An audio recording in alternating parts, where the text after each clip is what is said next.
Soto momisa lokae kuron lo duchi tegiari aparasha kaisangonu kai siba. Papa Bishop aAilip Ikuristayon dulokin aAilip tiritir teteredum nete ashant kaneka loka suban. And so the Holy Father exhorts us to observe the three points.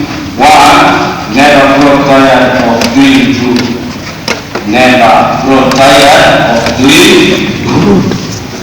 Let them insist on exhorts us, never grow tired of doing good. Secondly, never grow tired of praying. Pray without ceasing. And thirdly, never grow tired of uprooting evil. Mana pakyo no kakarema. Baru nego gong aAilip, ailong, kede aikor.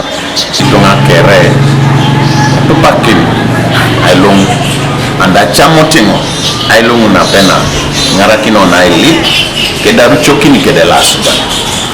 Lomaro no Easter, ruchokina jo kede. The Creator, kosi, deke, anda chamotingo, idao je Lent season lo, mamisa lakini the same. Kanuka TV East, Helen Aguyo Okelo.